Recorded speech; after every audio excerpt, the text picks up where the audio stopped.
order came in 42 from the president, and they told us to take only what you can carry, labeled with our name tag stamps. They shipped us to internment camps. Like cattle herded in stalls, the rooms had barely any walls.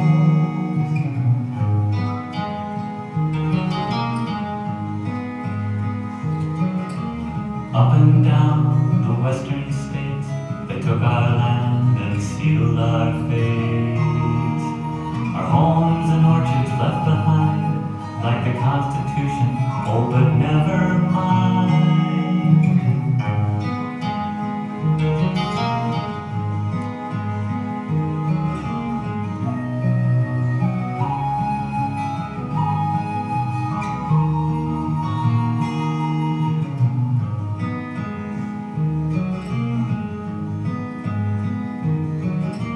Swept away like a dusty breeze, no crime or trial if you're Japanese. Surrounded by barbed wire fence for 2+ years, and ever since made him say, take only what you can carry.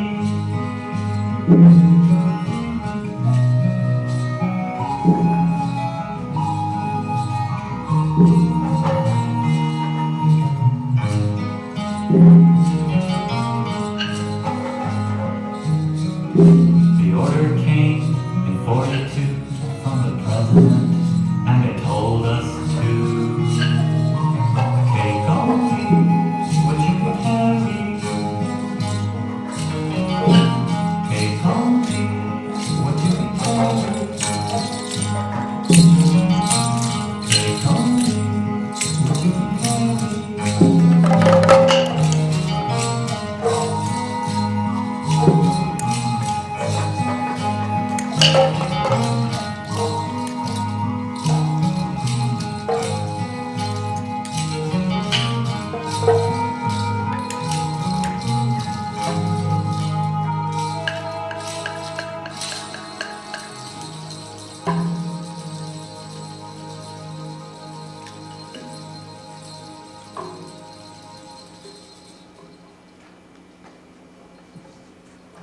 "100-year cherries, now in full bloom, in this new land."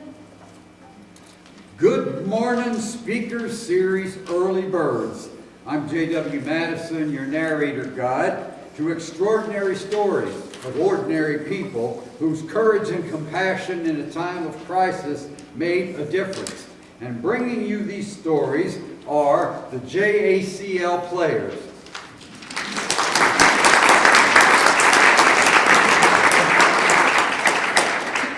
Good morning, I'm Eric Shimamoto. I'm Joan Varney. Rod Ventura. Ohayo gozaimasu, Aiko Allen. Rusty Chan. Ikuko Vigay, ohayo gozaimasu. Calvin Kobayashi. Today, we're a multitude of characters with stories spanning more than 100 years of American and New Mexican history. The stories of courage and compassion we bring you are intertwined with the histories of the World War II confinement camps in New Mexico. Stories that are funny, tragic, hopeful, heartbreaking, inspiring. Stories of the past that are inextricably tied to the present. The sum of these stories reflects a mixed legacy. Of kindness from strangers. Of tolerance, of bigotry, of successes and setbacks, patience and endurance. The experience of Japanese Americans in New Mexico is a peculiar history, one that is still being written today. But let's start at the beginning.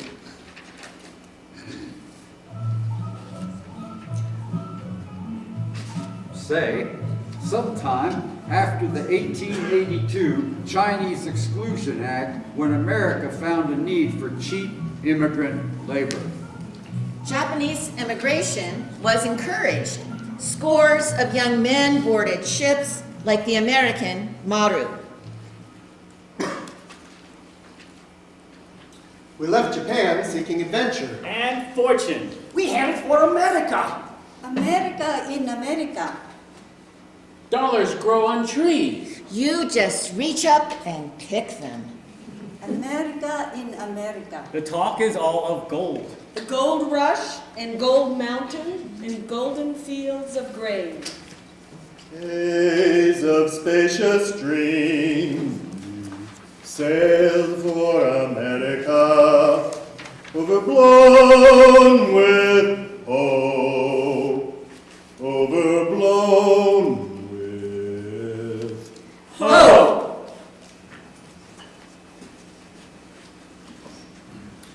I was born in August the 1st, 1889, at Akita Prefecture. I fought 2 years in the Russo-Japanese War.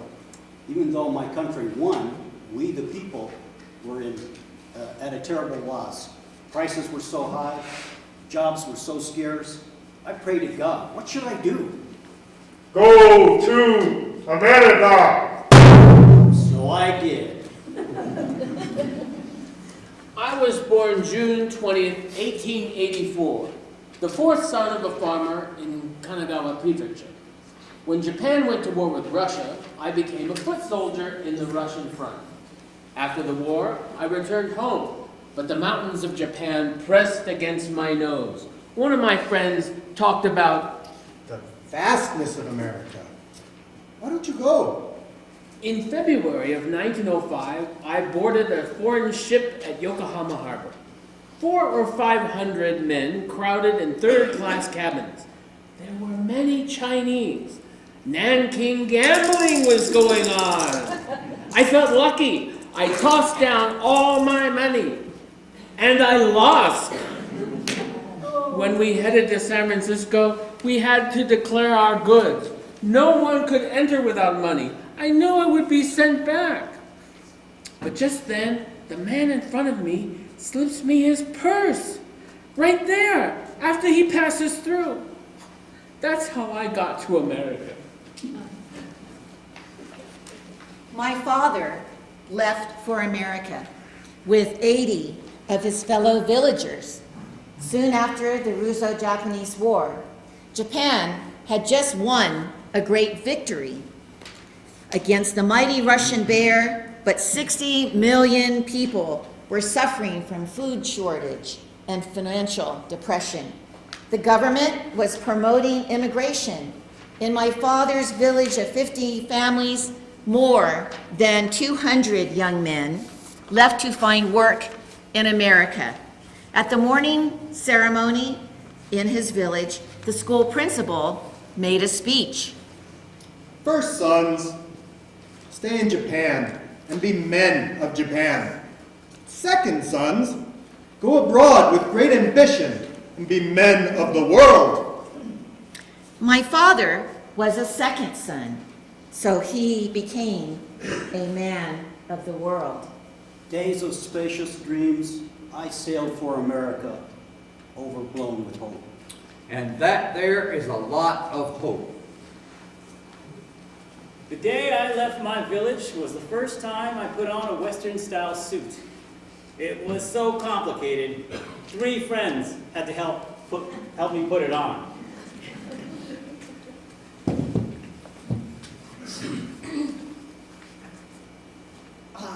The trousers have so many buttons. Yeah, not like a good momohiki. This collar, so much trouble. Very uncomfortable.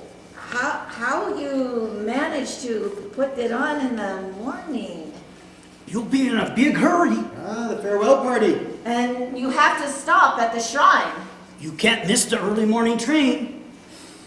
The collar, so unmanageable. How will I manage the farewell party, the visit to the shrine, the early morning train? I sat up all night and slept in my Western-style suit, taking care not to wrinkle the stiff collar. Most uncomfortable! In the morning, my family gave a farewell party for me. Ma, you look so grown, my son. Subarashi desu. Shingo, you look just like an American. A 5-year contract, Jingo. You're gonna come back with riches. You'll be so rich, you'll forget all about us. America is so far away. Don't worry, Okasan. I'll work hard and send money home. Shingo, even if you don't make money, return home safely, my son. Don't work too hard. Nothing is better than good health. I promise, Okasan, I will return in 5 years. Hey, what is this, Okasan? I have cooked takoyaki for you for luck and a safe return. My favorite takoyaki bean paste, Mother? You made me takoyaki the day I went to the Russian front. And didn't it work? It brought you home safely. Shingo, do you hear the drums? The whole village is here. Oh, how handsome you look in your new American suit. I wish I could go to America too. Shingo, I'm coming to see you off at the end of the village. Let's go, Shingo, let's go.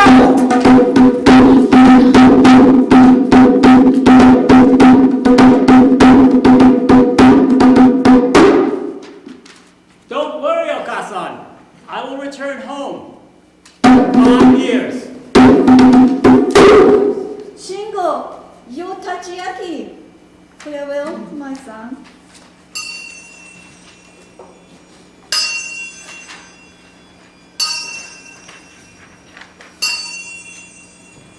When we left the village, I prayed at the village shrine.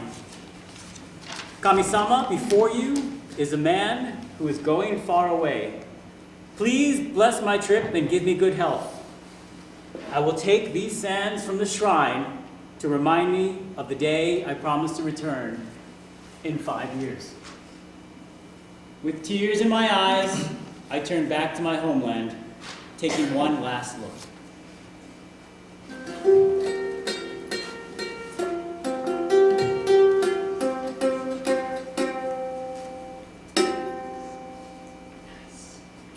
Angel Island, San Francisco Bay, the Ellis Island of the West. Angel Island, beautiful name, but I see no angels here, just wet and shivering women. Waiting and hoping. My arrival on Angel Island brings no greeting to my ear. I wait here on Angel Island, dreaming of a brand new life. Soon I will be 21. No one can stop the sun.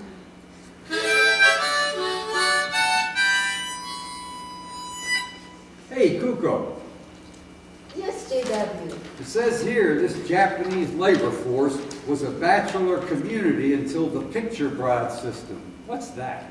The picture bride system brought a lot of Japanese women to America. No kidding. A matchmaker in Japan would arrange an exchange of photographs. Well, you mean they didn't even know each other? No, not at all. The family in Japan arranged a match with a young man working in America.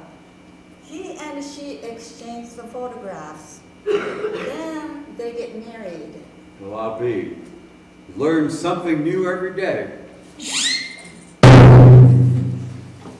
I'm Evelyn Saeda Togami. I'm her sister, Mary Sayeda Matsubara. Our mother was a picture bride. That's her husband, Charlie. Let's tell them the story. Yes, let's. When the boat landed in America, a bunch of young ladies were on deck, and they were looking over the railing to see the gentlemen waiting below. That's right. And one of them said, Oh, I think that's mine. Then she looked again and said, Oh no, he's too ugly. but our dad was handsome, so we were lucky. and so were we. Mary's husband, Charlie Matsubara, talks about his father's arrival in America on a momentous day. It was April 1906. Soon after landing, my father was caught up in the San Francisco earthquake.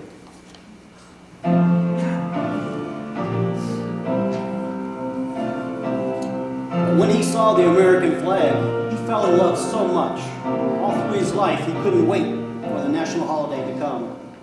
To this very day, every time I go to the cemetery, I take him the American flag. You know, he wanted to be a citizen, but had to wait 50 years. He came in 1906, and they wouldn't let him be a citizen until 1956.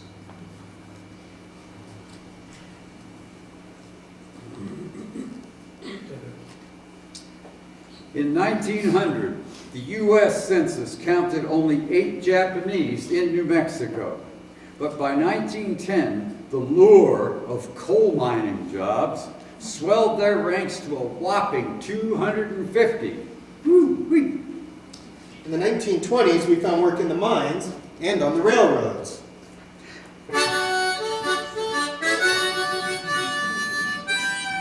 I'm a railroad worker. I'm great. The others complain. It's too hot. It's too cold. It rains too often. It snows too much.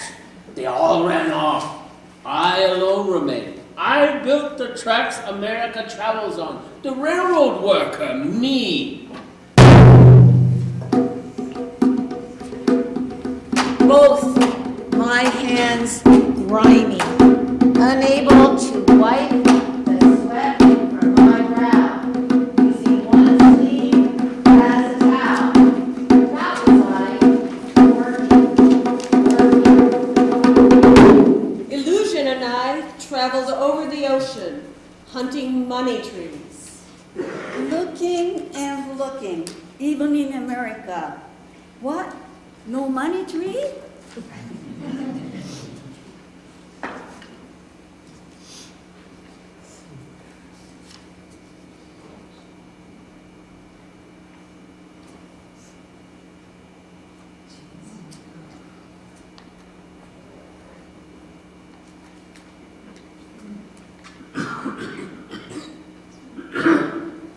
Since the early days of their arrival, certain pressure groups have been trying to remove Japanese from the United States.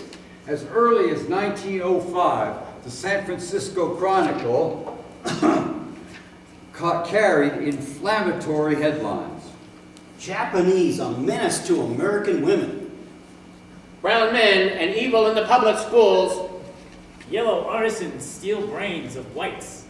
Crime and poverty go hand in hand with Asiatic labor. By 1924, anti-Japanese sentiment culminated in the passage of laws preventing Japanese from owning land or becoming American citizens. Jap, Get away. Jap must go. A Jap's a Jap. Fire the Jap. Lousy Jap. Dirty Jap. Yellow Jap. Sneaky Jap. Go home, Jap! I swore it would not devour me. I swore it would not humble me. I swore it would not break me. One day, on our way home from bathing in sulfur pools, my husband, a man of few words, told me he was called Yellowface. For a while, encountering a person who was anti-Japanese, I rubbed against a spirit out of harmony with mine. In my strong belief, I lived as in a tower. and weathered abuse. I chased happiness and caught it. So now I can breathe more easily. The poverty god stays with those who complain. Therefore, I will not whine. Small family spats in Japan too far away to run home crying. I'd win, of course, if we'd argue in Japanese. Chopstick customs go right with me throughout my life in this knife and fork land. Speaking in English, one of those things I simply cannot learn to do. Here for 50 years, nevertheless, my English is Japanese-ish. I'm writing letters to my children. It is like scratching an itchy place through my shoe. Getting older now. Happy in America. New, 年の初めの試しとて New Year's rejoicing. 新年明けましておめでとう。おめでとう。おめでとう。Happy New Year! 1941 is going to be a great year. The Issei men and women who came to America gave birth to a new generation of Americans. The second generation of Japanese in America is called Nisei!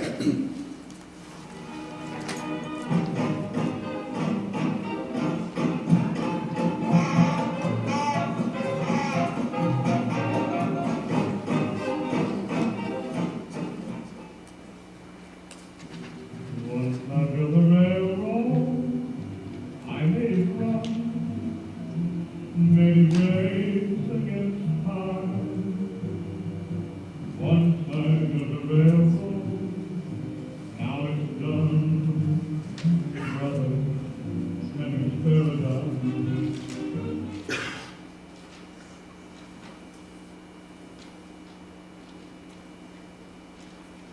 the birth of American offspring to immigrant families marked a new era in the lives of Japanese Americans.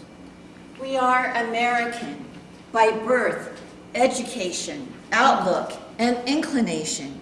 Still, there's no denying our Japanese features, our cultures, or our communities. I am a creature of two worlds, approaching manhood with an American heart and mind and a Japanese face. I'm steeped in American culture, but aware of an alien heritage. I'm living in a society not quite ready for me. Sometimes I wonder, what am I? Where am I going? My life's an odd mixture of the Occident and the Orient. I sit down to American breakfasts and Japanese lunches. My palate has a fondness for corned beef and cabbage, along with rice. I'm comfortable with a knife and fork and with chopstick. At Christmas time, I hang my stockings over the fireplace, but on New Year's Day, I eat mochi. Yum! Rice cakes with soy sauce and just a touch of sugar. And udon with long noodles. For luck and long life. I say grace at mealtimes, give us this day our daily bread, and my prayers at bedtime. Now I lay me down to sleep. My parents speak to me in both Japanese and English. And I answer in whatever is convenient, or A mixture of both. We work at our family-run businesses after school, but still play kick the can and baseball. We listen to Jack Benny and the Lone Ranger. Hail Silver! And we sing along to the top 10 of the hit parade.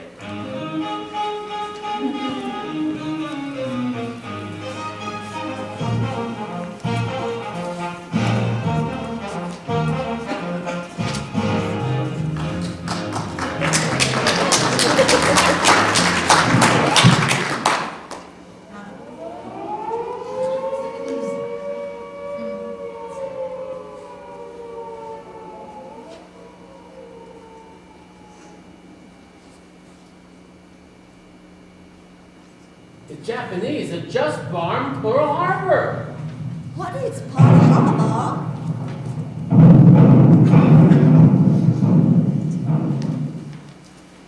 Yesterday, December 7th, 1941, a date that will live in infamy. United States of America was suddenly and deliberately attacked by naval and air forces of the Empire of Japan.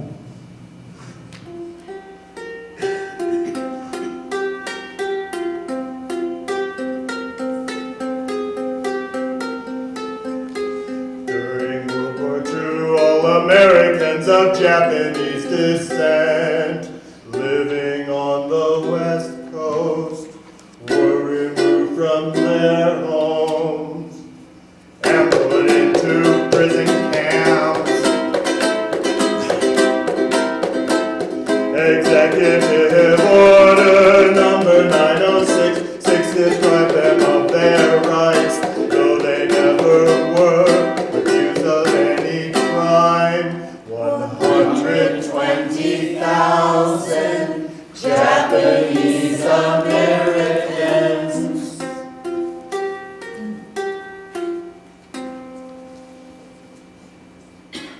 On December the 8th, the financial resources of the Issei community were frozen. The FBI seized community leaders, Buddhist priests, Christian ministers, language teachers, and owners of fishing boats the government feared would signal enemy ships off the coast of California. All those thought to be security risks. In rural Hood River, Oregon, members of the Yasui family are gathered at their farmhouse. The family patriarch, Masuo, and his wife, Shizuyo, are in their 50s. I'll get it. The youngest daughter, Yuka, is a 15-year-old high school student. She is accompanied by her college-age sister, Mishi. Wait, Yuka. FBI, Special Agent Quinn. This is Agent Davis. Is this the Yashi residence? Yes, this is the Yasui residence. And you are Matsuyashi? I am Masuo Yasui. Ah, you're under arrest. What? This is outrageous. Minoru Yasui is 25 and the first Japanese American to receive a law degree from the University of Oregon. You can't come barging into people's homes like this. Minoru, sit down. That's right, son. Do what your father says. He's in enough trouble already. I'm an attorney. What are the charges? He's the leader of the Japs in Hood River. That's not a crime. Crime? We're at war. Bombing Pearl Harbor is an act of war. We've got nothing to do with that. Minoru, Akiranasai. What are you saying? What are you saying? Calm down, Davis. I don't think all that's really necessary. He said something in Japanese. Maybe he was given secret instructions to his son. They said at the briefing that we should take all precautions if there's any suspicious behavior. All right. Take it easy, okay? Are you the leader, the spokesperson for the Jap enemy aliens in Hood River?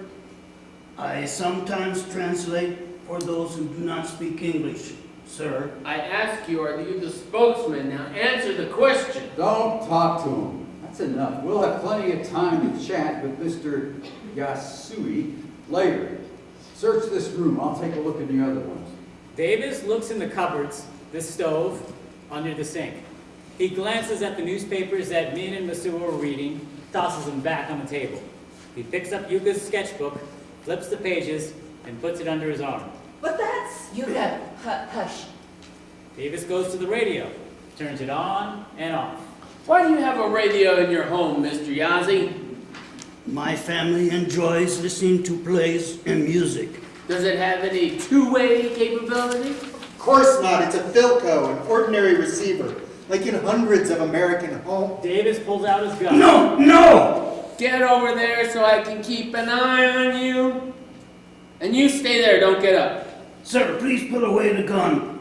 We are unarmed civilians. Masuo nani? Don't speak Japanese, Mom. You shut up too. Quinn enters carrying a Put box of that papers and a gun camera. away. Sir, please put the gun away. We are I told you unarmed. to take it easy, Davis. These folks are farmers, unarmed civilians. Here, tag this document and the radio. This is Jack writing. This award you got from the Emperor of Japan? It is. It was a great honor. It's for working toward better relationships between America and Japan. Better relations, like bombing Pearl Harbor. Quiet. Mark it as evidence. Did you find anything in here? Look, I found these drawings of the Panama Canal. But that's my homework. It's a strategic military site, sir. He's planning to help the Japs bomb the canal. That's preposterous. Those are my drawings. I made them for geography class. Minoru, you can sit down. Look, the diagrams of the locks, maps of the road accesses. The boss said to keep an eye out for anything the enemy aliens might use for fifth column activities. All right. All right, bring them along, get the radio, let's go. Okay, let's go, Jap. Daddy! Dad! Muscle! Where are you taking him, sir? That's none of your business. May I please have my wife and children where they can find me? Sorry, that's classified information. The Department of Immigration will notify your wife when the hearing is set. Immigration? Dad, wait. Please, sir. The only reason my dad isn't a U.S. citizen is because the law forbids it. Me and my mom would be first in line if the government would allow them to be naturalized. They've raised us to be good Americans. They sent me to law school because they believe in America. Stop that. Dad. Please, sir. My dad's an upstanding member of this community. You can ask anyone here in Hood River. There are dozens of leading citizens who will attest to his character, the contributions he's made to our schools, the church, the hospital. Be that as it may, son, your parents are enemy aliens, subjects of Imperial Japan. So your father's case lies under the purview of the immigration officials of the Department of Justice. Sir, may I please have a word with my son regarding our property and bank accounts? All right, but only for a minute, and you must speak English. Minoru, use the money in the store to pay the property taxes. They're due before the end of the month. But Dad, you'll be back before then. Make sure your sisters continue at school. You can sell the Odell orchard and pay for Amichi's college tuition if necessary. No, Dad, there's been a mistake. I'll file for your immediate release. Combate, Minoru, hold fast to your faith. But they can't hold you without charges. Minoru, combate. Be strong for the whole family. While I am gone, hold fast to your faith in America. No one can take that from you. Okay, that's enough. Let's go.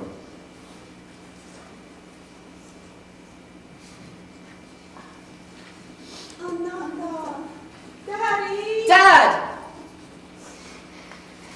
On February the 19th, 1942, President Franklin Delano Roosevelt signed Executive Order 9066, authorizing the removal of 120,000 persons of Japanese ancestry from the west coast of America. We were given 48 hours to clear out. We had already left most of our possessions behind.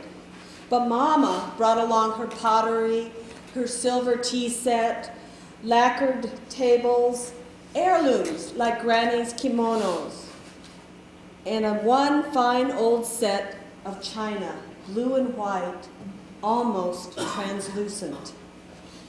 On the day we were leaving, our car was so crammed with boxes, luggage, kids, we just had no more room. Secondhand dealers had been prowling the neighborhood for days. One of them offered Mama $15 for her china. This full set of 12 at least worth 200. No, excuse me, 200. 15 is my top prize. Mama started to quiver. She'd been up packing all night, trying to calm Granny down, who couldn't understand what the rush was all about. Mama's nerves were shot. She didn't say another word. She just glared at this man. He watched her for a moment and then said, I can't give you more than $17.50 for all that china. Mama walked to the red velvet case and took out a dinner plate. She smashed it on the floor in front of the man's feet. Hey, don't do that. Those are valuable dishes. Mama took out another dinner plate and hurled it at the floor. Then another and another and another, never moving, never opening her mouth, just glaring at the dealer as he retreated out the door. When he was gone, she stood there with tears streaming down her cheeks, smashing cups and bowls and platters until the whole set lay scattered in blue and white fragments across the wooden floor.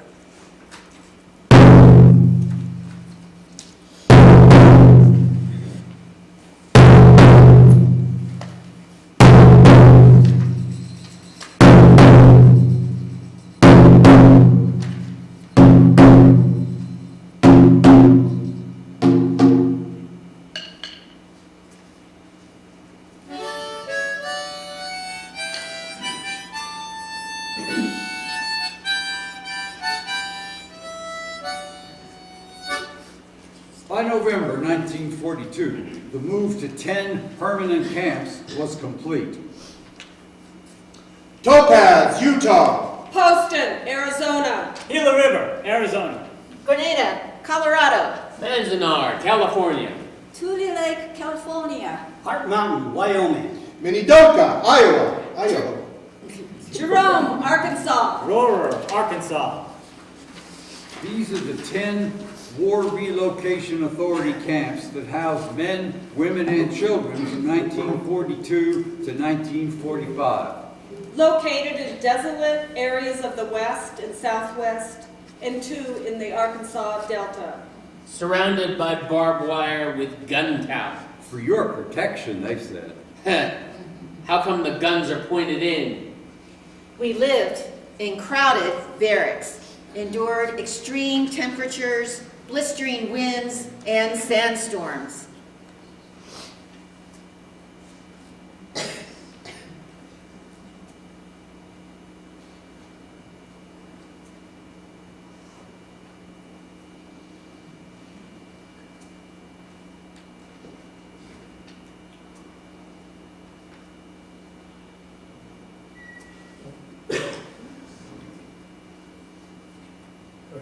Poston Camp was the middle of the Arizona desert. Our nicknames for Poston were Toastin! Roastin'. Dustin. The life here cannot be expressed. Sometimes I'm resigned to it, but whenever I see the sentry tower with floodlights, it gives me a feeling of being prisoners in a concentration camp. I try to be happy, and yet a gloominess creeps in. When I see "I'm an American" editorials, it seems to be mocking me in my face. I just wonder if all the sacrifices and hard labor of our parents are wasted, leaving nothing to show for it.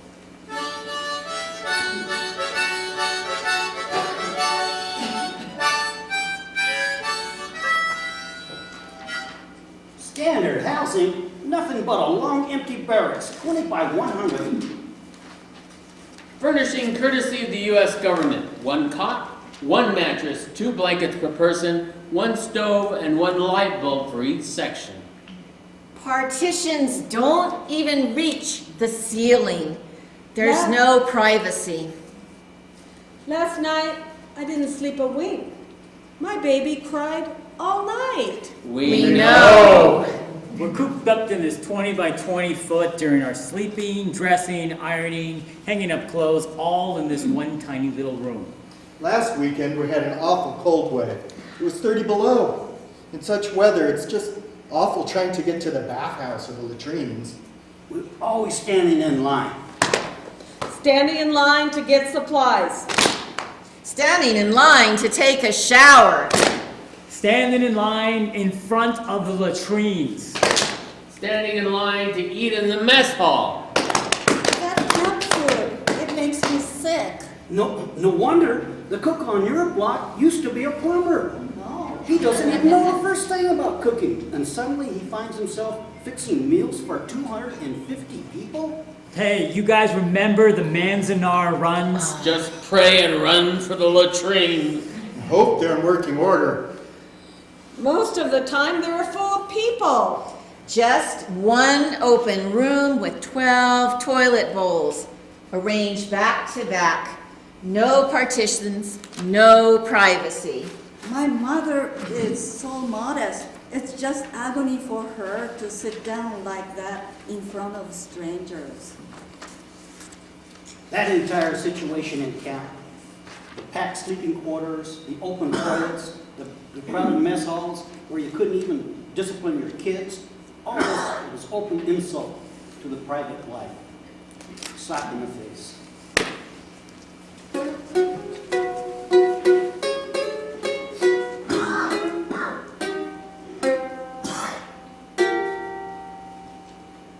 While Japanese-American families were being moved to these so-called family camps operated by the War Relocation Authority, the men taken by the FBI immediately after the attack on Pearl Harbor were interrogated at Army forts in Montana, North Dakota, or Nebraska.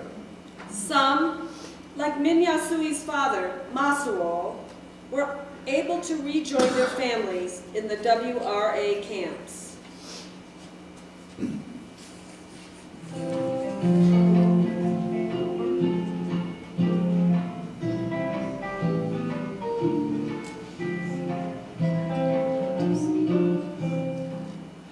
Others, like the father of playwright Nikki Louis, were sent to Lordsburg, an all-male prison camp administered by the Army. 1,500 Issei men from Hawaii and the West Coast were put into Lordsburg prison camp right after the attack on Pearl Harbor. Most of these men had resided in the United States for decades, but had been prevented from citizenship by Asian exclusion laws. They had fathered American-born children. Their average age was 55.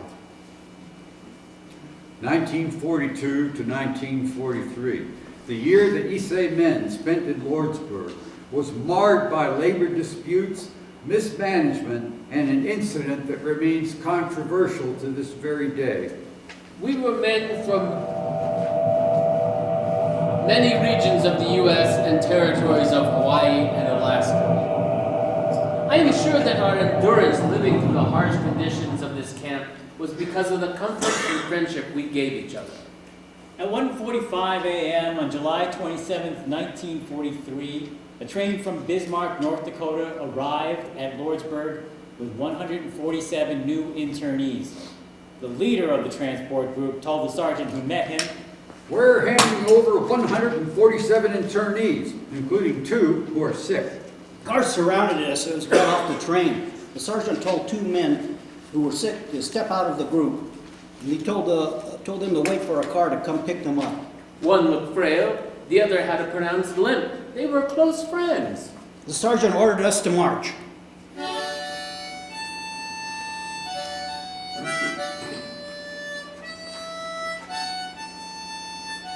The full moon was bright in the high sky.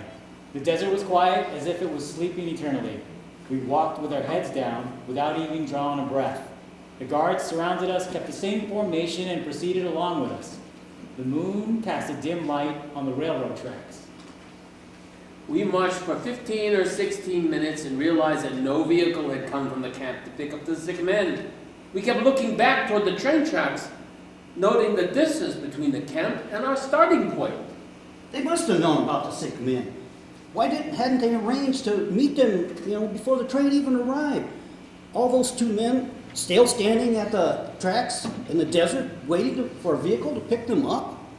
We finally reached the entrance of the camp at 3 a.m. Then a roll call was taken by a second lieutenant, and 145 of us, except the 2 sick men, were forced into the wire-fenced camp.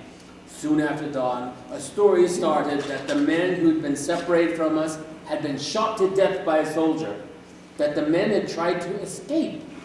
We were stunned to hear the rumor because Mr. Kobata had been suffering from a lung illness and had been in the hospital in Bismarck. He had to be transported to the train on a stretcher. We vowed to find out the truth because we are fellow Japanese and we helped each other during the 6 months of confinement in Bismarck. 34 of us rushed to the dispensary. We learned that Mr. Isomura died instantly at the scene, and Mr. Kobata had died in the infirmary at 5 a.m. They were 57 or 58 years old. The soldier who had done the shooting, Private First Class Clarence Burleson, was acquitted after testifying that he was following military protocol. It was said he was so popular in town that he never had to buy another meal or glass of beer.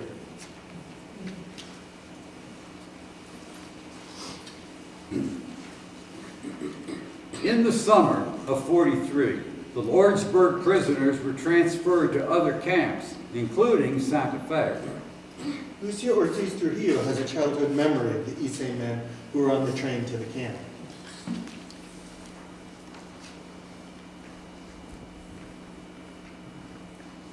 I was playing with a group of kids in my older sister Melinda's neighborhood on Manhattan Avenue near the train station. Some Japanese men were being transported to the internment camp. On more than one occasion, when the train pulled into the station, the Japanese men would throw candy bars to us kids. We would get really excited when we heard the train coming.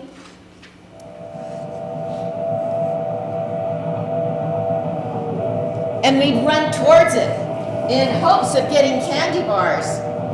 I remember walking around with the same kids all the time. And when we were in the area that's now called Casa Solana, we'd walk near the camp and see all the guards and people inside. If it weren't for the candy, I might not even remember any of it. In the prevailing narrative of the time, the Santa Fe camp was shrouded in mystery and rumor. It became known as the Jap camp, or the Jap trap. Joe Martinez, who grew up on Isla Fria, remembers walking around town with his grandfather when he was Knee-high. We would walk right in front of the camp, and I'd ask, why are they here? Were they mean? No, Joey, they're just here for safekeeping. I didn't understand why safekeeping was jail. Jail to me is where they put bad people, Many of the men incarcerated in Santa Fe were fathers of American-born sons serving in the armed forces of the United States. Tadami Izutsu had volunteered for the 442nd Regimental Combat Team. I had completed basic training in Mississippi. On my first furlough, I visited my father in Santa Fe, New Mexico.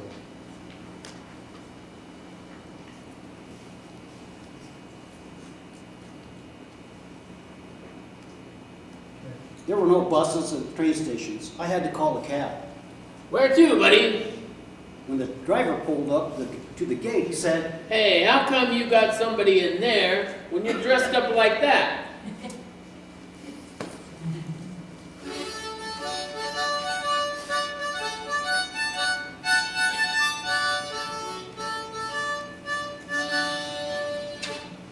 Over 30,000 Nisei boys served in the military. So did several hundred Nisei girls, including Terry Toyome Nakanishi, Women's Army Corps, Military Intelligence Service.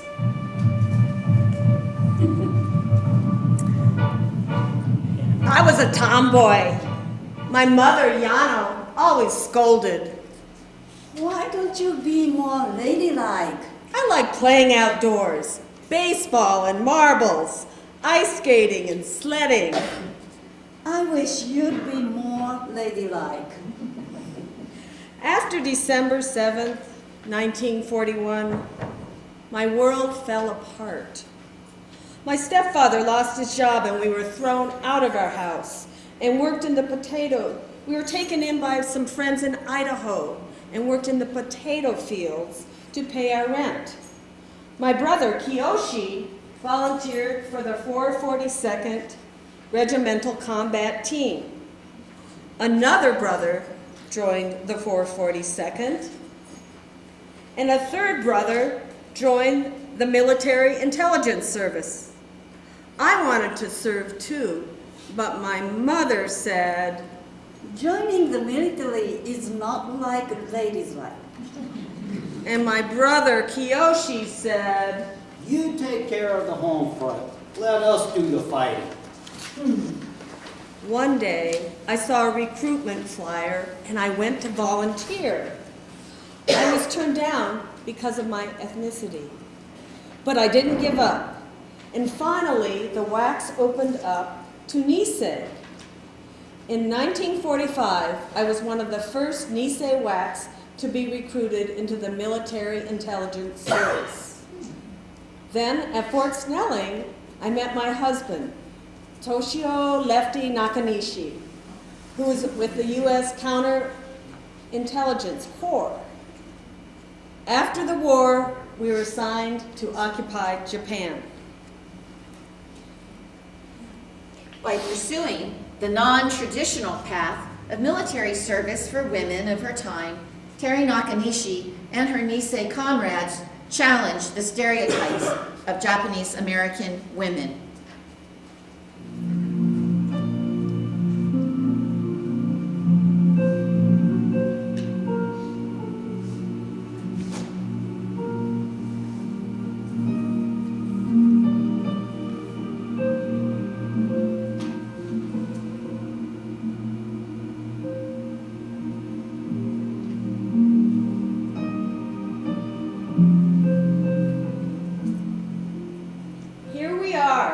All those years ago, my mother Yano and Kiyoshi and I in uniform.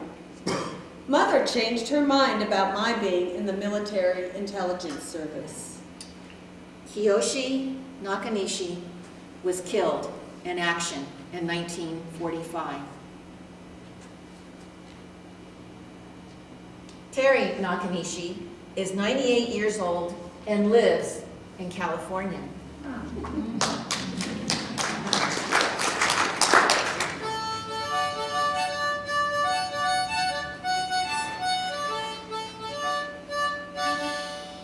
The Japanese-American 442nd Regimental Combat Team was formed on March 23rd, 1943.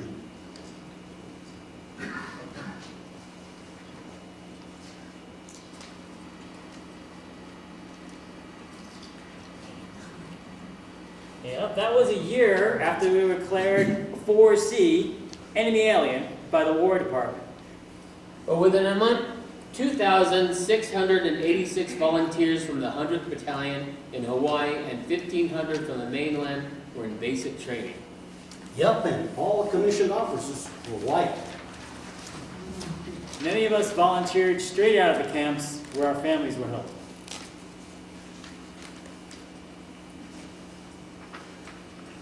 All of us can't stay in the camps until the end of the war. Some of us had to go to the front. Our record on the battlefield will determine how we'll be treated. Don't know if I'll make it back. That was Technical Sergeant Abraham Ohama, Company F, 442nd Regimental Combat Team. He was killed in action October 20th, 1944.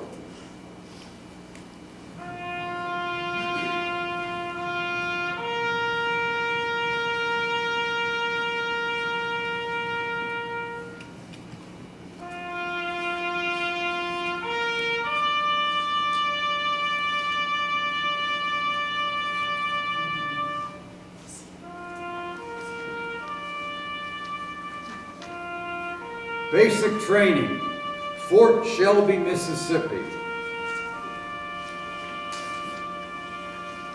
Buddha heads and Katanks, the Hawaiians and the mainland boys, young men far from home, fighting to prove their loyalty. their families in prison camps right here in America. Tension soon grew between the Buddha heads from Hawaii and the Katonks from the mainland.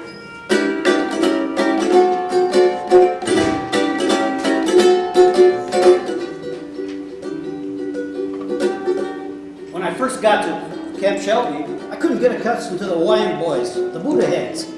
They talk in pidgin English, and I'd say, huh? What are you saying? Dan, you was a katonks. That's right, katong. You like the sound of coconut fall out the tree. Katonk, katonk. Just like the sound of you mainland boys' heads hitting the ground after lose a fight with us Buddha heads. Huh? Them Buddha heads outnumbered us 2 to 1, and sometimes fought in gangs. But you know, I got respect for them Katonks after getting a whiff of those camps in Arkansas. These Katonks were willing to fight even with their folks in the camps. And we're not the only ones with segregated troops. I thought we had prejudice back home. But Mississippi, there's no words.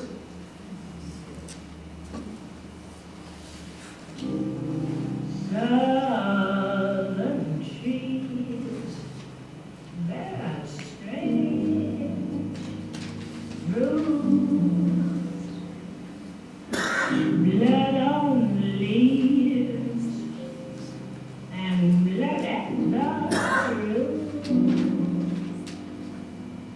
black bodies swinging in the southern breeze.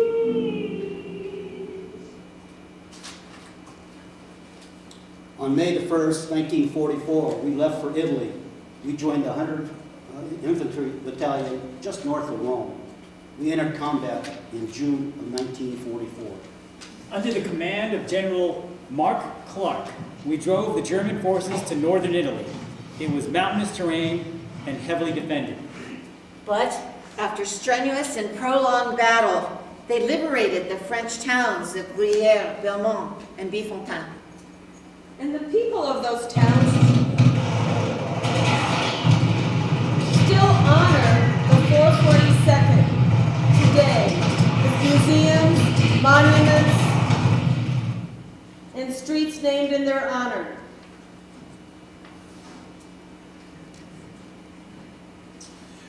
We've been given a rest period after heavy fighting in Bruyères and Bifontaine, but General Dahlquist called us back. The terrain around the Vosges Mountains was thickly forested and bitter cold, with freezing rain and snow showers. Hitler had ordered his troops to defend this area at all costs. On October the 24th, 1944, the 141st Infantry, known as the Texas Battalion, was surrounded by German forces. 3 other battalions had tried to exfiltrate them. We ordered to make a final rescue attempt.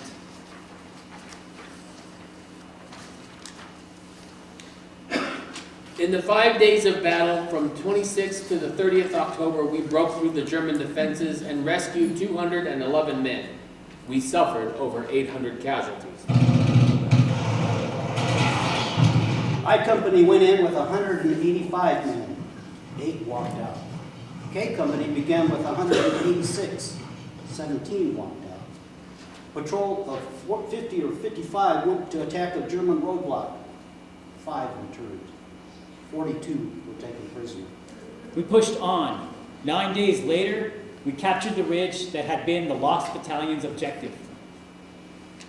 The 442nd and its component, the 100th Battalion, became known as the Purple Heart Battalion for its number of dead and wounded. Go for broke, that's our motto. It was out of the camps that we got the nickname Go for Broke. What our government did and how they put our families in camps while we were fighting overseas, that's how we got the name. It's Hawaiian gambling slang for shoot the worst. We figured we should go all out, whether we get killed or hurt or anything. We were really gonna go at it, you know? Go for broke. We were fighting 2 wars, one in Europe against Hitler and the other back home in America against prejudice. In April 1945, General Mark Clark asked for the 442nd to lead the way to break the Gothic line. the last obstacle to victory after nearly half a year of combat in northern Italy.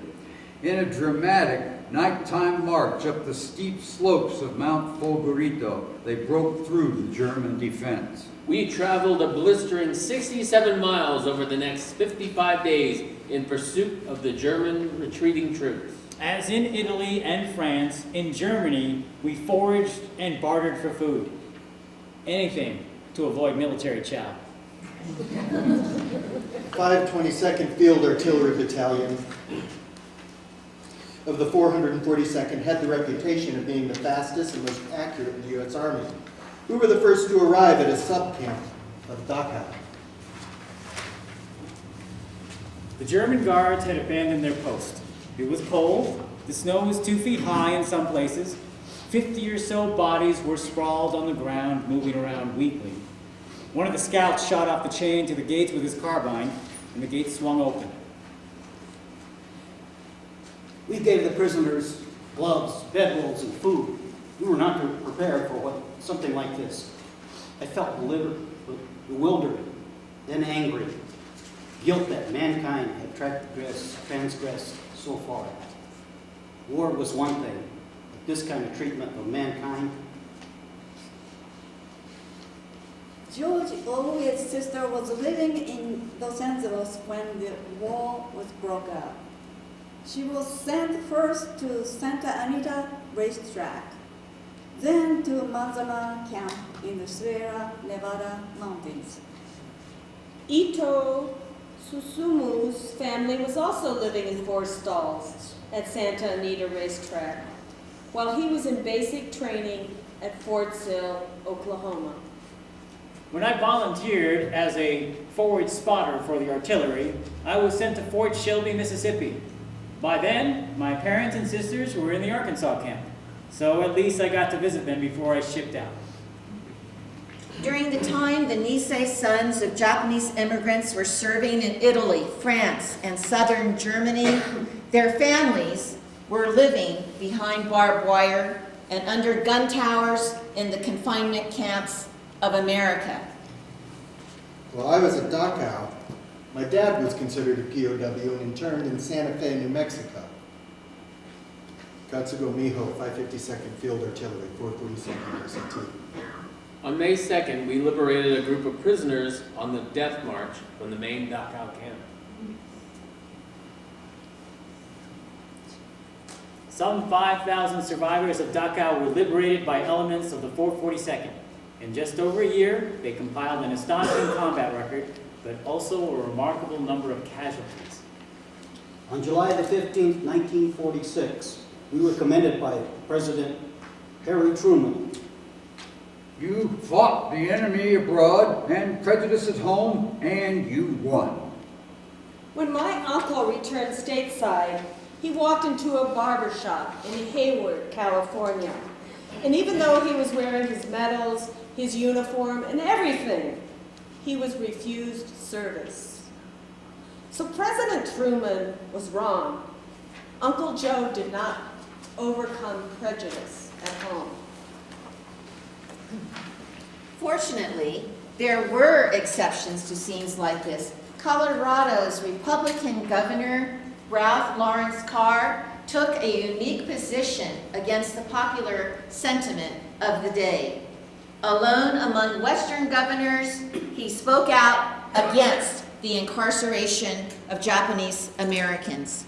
An American citizen of Japanese descent has the same rights as any other citizen. If you harm them, you must first harm me. I was brought up in small towns where I knew the shame and dishonor of race hatred.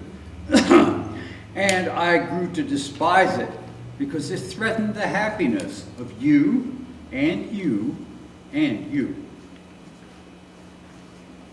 Carr's advocacy of racial tolerance cost him his political career.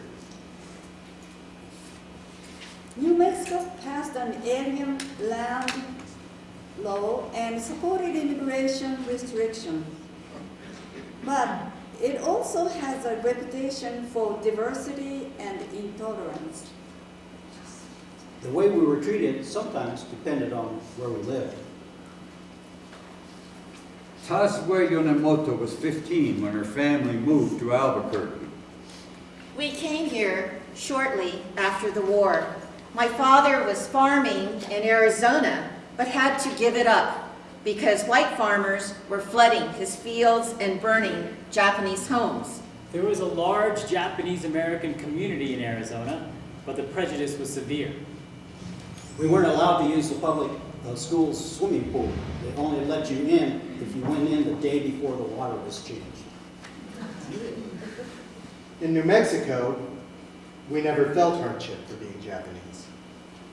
When my children were growing up, my husband, Taro, asked our daughter, Has anybody bothered you? No, Dad, we like it here. but our son said, Yeah, with this one boy. What did you do about Nothing. we both jumped on him. it? You didn't do anything? Oh, well, because my friends just beat him up. And that's how it was in Albuquerque.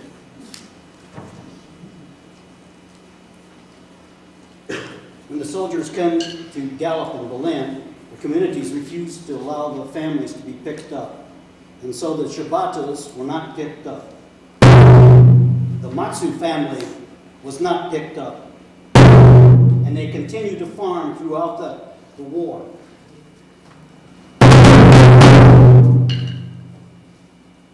Just before the war, Gallup had the largest Japanese-American population in the state, a whopping 80 souls.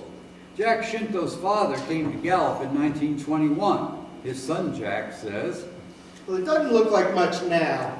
It was a great place to grow up. My parents started a Japanese language school, and when my father's employers, the Santa Fe Railroad Company, heard about it, they donated supplies, textbooks, and a used dining car. It became known as the train school.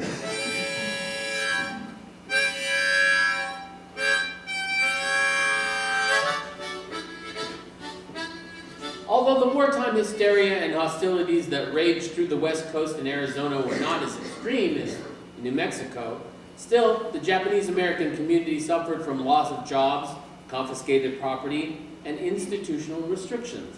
Hostility towards Japanese Americans in New Mexico increased as news of the capture of New Mexican soldiers in the Philippines and the atrocities of the Bataan Death March spread throughout the state. But in Gallup, officials and residents treated us with particular kindness and concern. After the attack on Pearl Harbor, Sheriff Dominic Nikki Nojima promised, "The Japanese Americans of Gallup will be treated like my own Italian-American family." In 1944, we elected Jack Shinto, president of Gallup High's senior class. Yaiichi Miyamura came to Gallup in 1923, where his son Hiroshi, or Hershey, was born in 1925. Hey, how'd you get that nickname? My teacher couldn't pronounce Hiroshi. In 1942, months after the signing of Executive Order 9066, 17-year-old Hiroshi Miyamura enlisted in the 442nd, received basic training in Mississippi, and was deployed to the European theater. But his combat trials didn't occur until the Korean War, when he was wounded and captured after a fierce firefight with Chinese troops. When I was released from the POW camp in North Korea 2 years later, I learned I had received the United States Medal of Honor. Former Sheriff Mickey Molika, who was by now the mayor of Gallup, was one of the first to greet him when he returned to his hometown. Hershey continues to live in his hometown, which includes a highway, overpass, a park, and a high school named in his honor.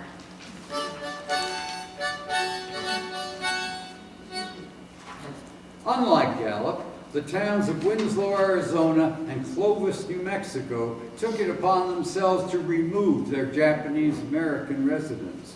We lived in a segregated part of Clovis called JACL. It was a very small community. There were only 35 people, 18 adults and 17 children. The men worked for the railroad. It was home. My father was a master mechanic for the Santa Fe Railroad. When he went to work one day after the Pearl Harbor with his lunch pail my mother had packed for him, he was sent home. The other men too. In the first month of the war, the Immigration and Naturalization Service held us under house arrest. Us kids too, all of us, a whole month. In January 1942, under threat of vigilante violence, the U.S. Border Patrol hastily removed us in the middle of the night. I woke up to find a bayonet sticking in my blanket. Get up, the man said, and hustled me out of bed. It was freezing cold and scary. We were taken to Fort Stanton, 100 miles away.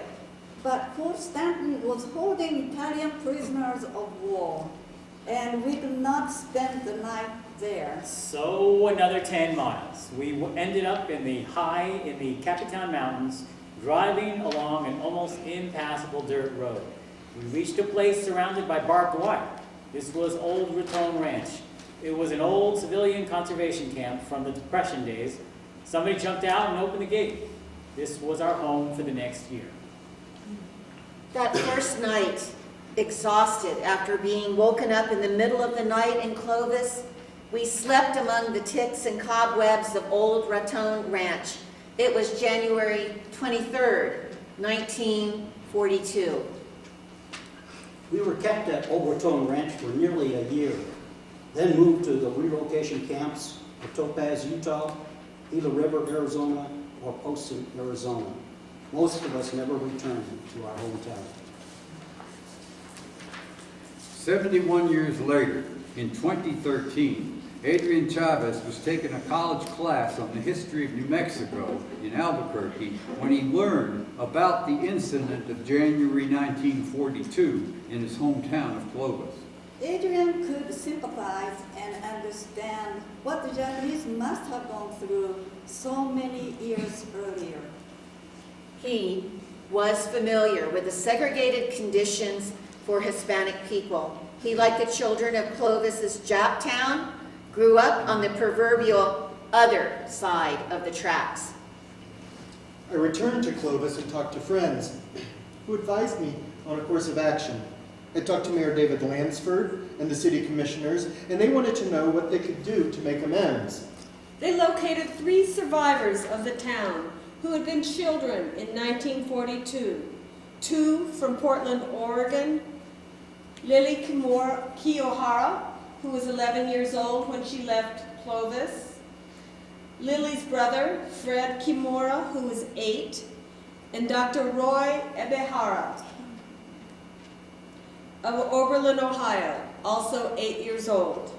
In 2014, Lily, Fred, and Roy were flown to Clovis. Adrian Chavez had organized, cajoled, and spearheaded a reunion that was 72 years in the making. Lily, Fred, and Roy were greeted with welcome home signs and rode in the Pioneer Day Parade as honorary Grand Marshals. At an emotional ceremony in the local church, they received the keys to the city and an apology. And accompanying them were their families and members of the New Mexico Japanese American Citizens League from Albuquerque. We were the largest Japanese American presence in Clovis since 1942.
I would like perhaps to introduce themselves.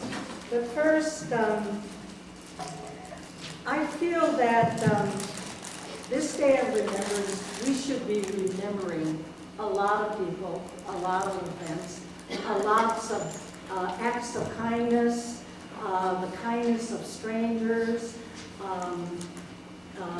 people who gave a helping hand during hard times.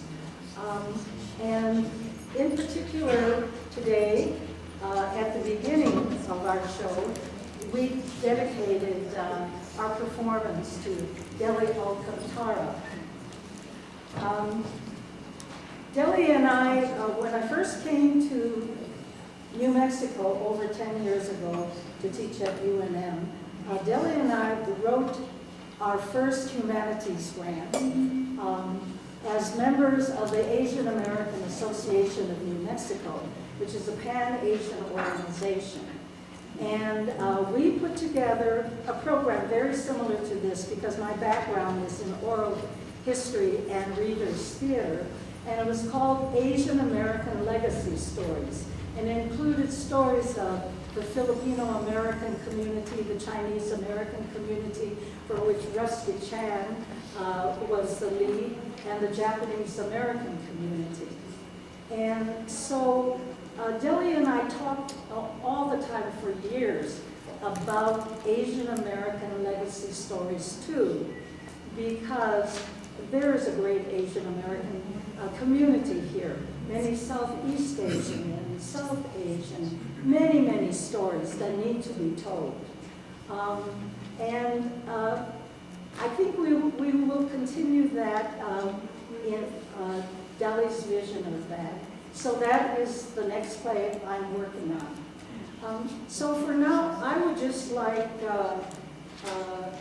Rod Ventura to introduce himself, to say a few words about why he's here, and to talk a little bit about his friend Deli. Hi, everybody. My name is Rod Ventura, and as usually when we do these things, when we go down the line and talk about ourselves, I point out that I'm not Japanese American, so just want to point that out ahead of time. I'm not Japanese American. I am a Filipino American, as was Deli Alcantara. And Nikki's correct. I did know Deli, but it is sort of an understatement to say that you knew Deli because everybody knew Deli. In fact, it'd probably be better to say that Deli knew everybody.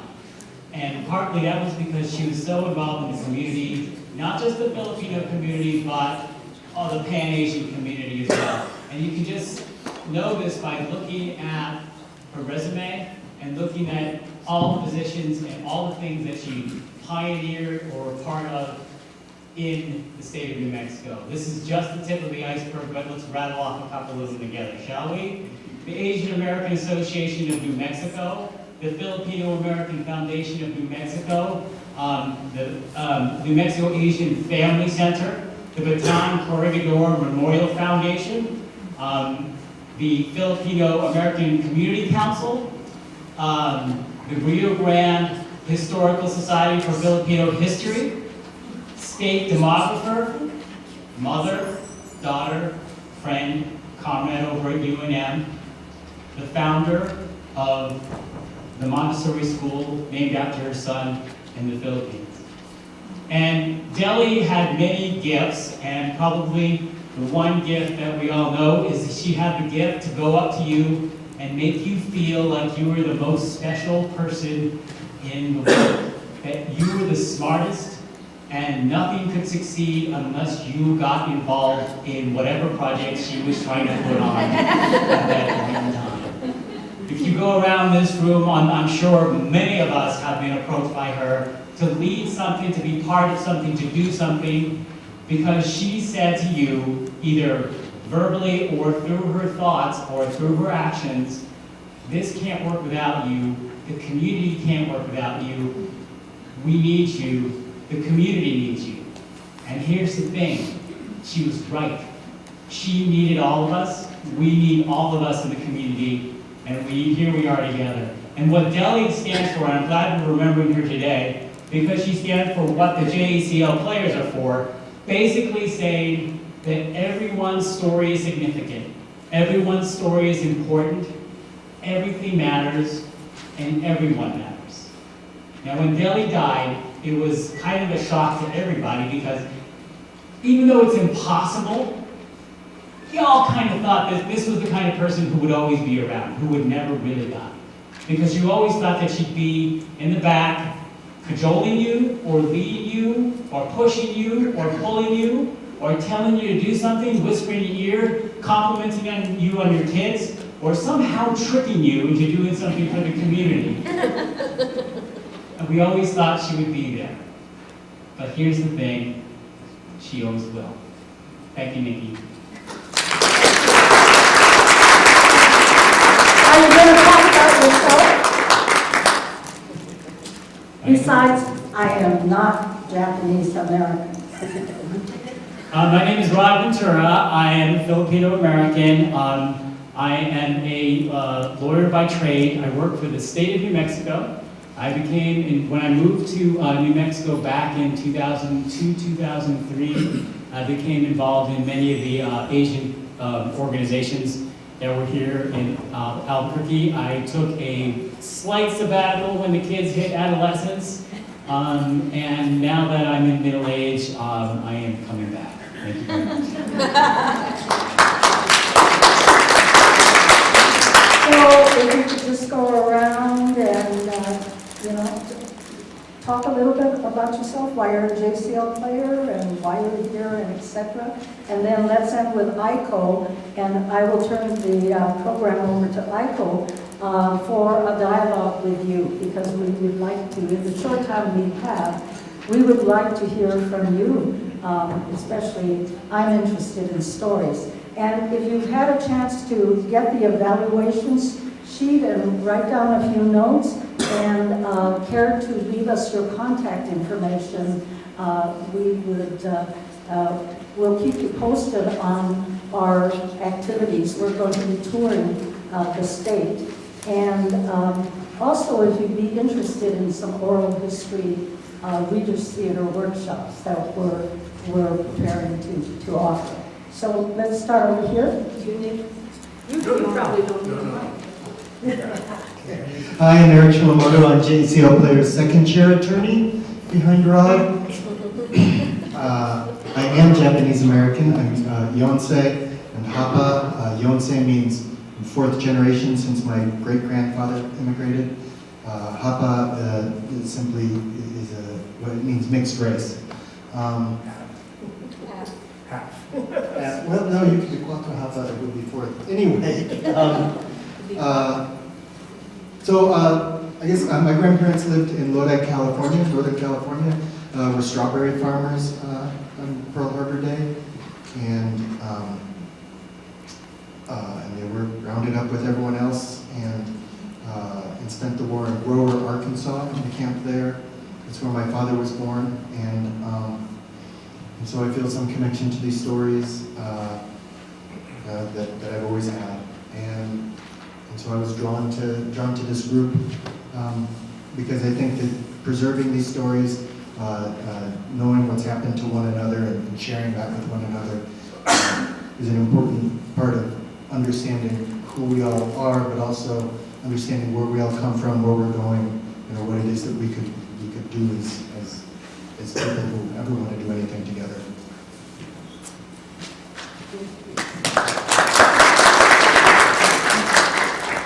I'm Joan Carney, and I'm also Hapa, which I understand the word is the Hawaiian word for half. I grew up being called Hapa Haole, which is the Hawaiian word for haole, a white person. I wanted to talk a little bit about my mother, who grew up in Denver, Colorado. So she didn't experience camp. She did experience prejudice. But I recently found a program that Governor Ralph Carr, who was mentioned in our play, had done a statewide poetry day. And my mother was a participant in his poetry day. And my father, who spent 4 years in a prison camp in Japan, and he was Haole, or a white man, and he came back after the war and married my mother. And I kind of really wish that he was alive today so I could ask him what in him, you know, prompted him to marry a Japanese American after being in camp for 4 years. So, and I've been with the JACL players probably 4 or 5 years now, and I love this opportunity to, you know, kind of act with a script in your hand. So I salute Nikki Nojima Louis for giving us this opportunity to share with you these stories. Thank you.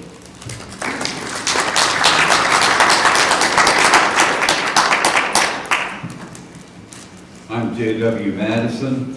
I'm an electrician, old house expert, local actor, and for about 55 years, I've been a small part of some great causes, including this one the last few years. Thank you.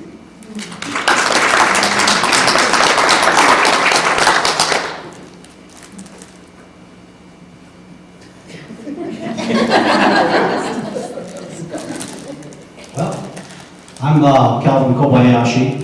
I have a long history with the Japanese community here in New Mexico. Some 40 years ago, we restarted JACL, Japanese American Citizens League, and I was part of that. It happened in our living room, and I've been part of JACL since then, and serving on the board as a member, as a gopher, you name it, that's what I've been doing. I'm still very, very active with that, and continue to do that. My story goes back to when I was in high school. I really didn't like being the only Japanese in the school, much less the whole district area. And what happened was I was every time I was at a basketball game playing sports or something like that, my dad would be on the sideline yelling and screaming and so forth, and he reminded me that I was Japanese, and I just so didn't want to be Japanese. I wanted to be like everybody else, and I remember that, and to this day, one of the reasons I'm so involved with JACL and organizations like this is to make up for that. There was no reason I should have felt that way, and today I'm very proud of the heritage that I have and the contributions that my parents did and what they lived through.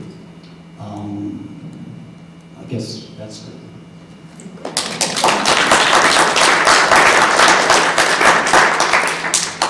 I'm Ikuko Begay, and I'm the only one who has accent because I was born and grew up in Japan.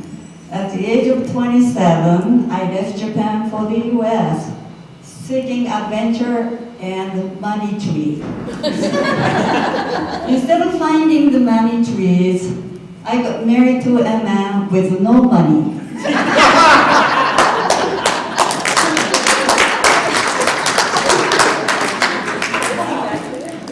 My name is Rusty Chan, and I, like Rod, am not Japanese American. I'm Chinese American. I'm the local president for the Chinese American Citizens Alliance. I'm their national secretary. I'm also on the board of the Asian American Association of New Mexico. And I would like to invite all of you to our biannual Festival of Asian Cultures, which will be happening down at the Veterans Memorial Park down on Louisiana and Gibson on May 17th, starting at about 10 o'clock, going on until about 4. So if you'd like to join us there, we'll have a whole day of dancing group, performance groups, and there'll be booths and food trucks as well. So thank you very much. Can you all hear me good without the microphone? Got a good community organizer voice? Okay, good. All right, so Iko Allen, and I am a member of the JACL board. I'm gonna not talk about myself because I wanna talk about Nikki Nojima Louis, our playwright, our inspiration, who provides so much for us to work with, Nikki, in terms of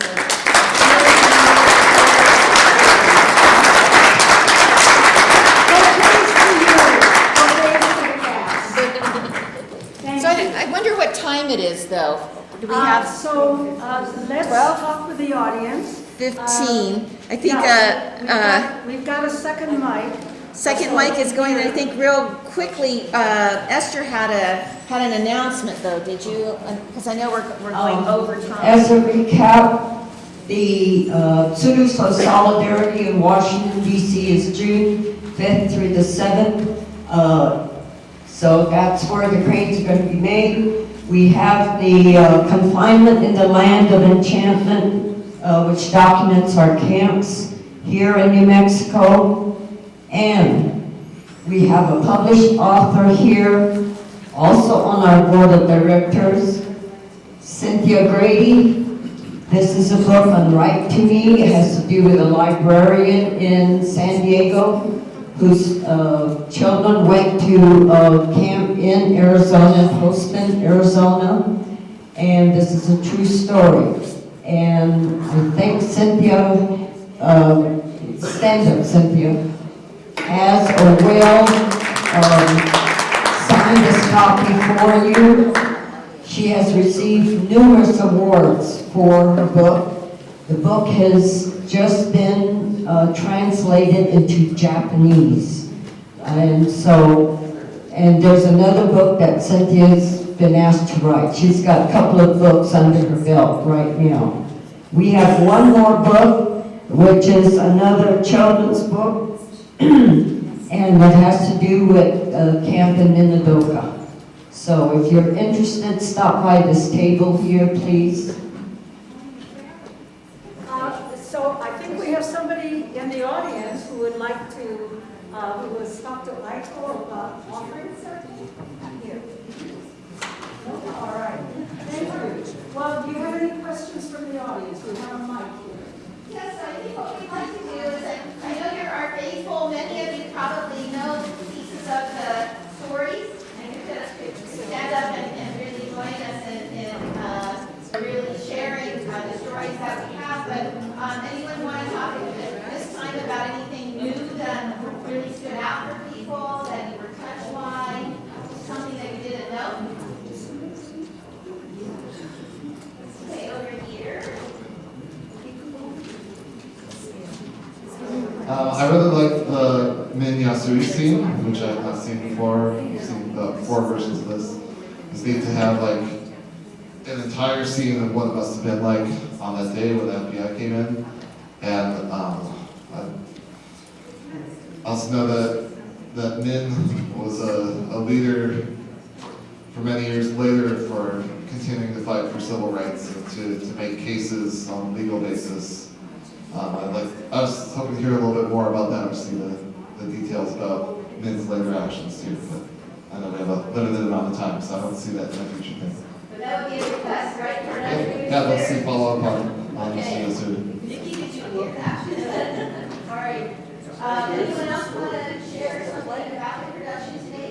Well, one thing that I found interesting was a very short statement about the fact that they use citizens data to help round up Japanese. You know, in today's time, that will scare a lot of people, and it's not like it hasn't been done before. Thank you for that observation, because we're right in the thick of deja vu in many ways. Anyone else have something they want to share?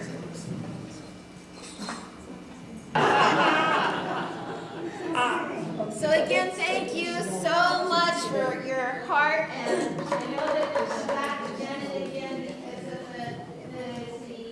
the climate that we're in, the voices that we share, the passion that keeps us together is the sound of our own heartbeat, and so we have to keep that connection in us.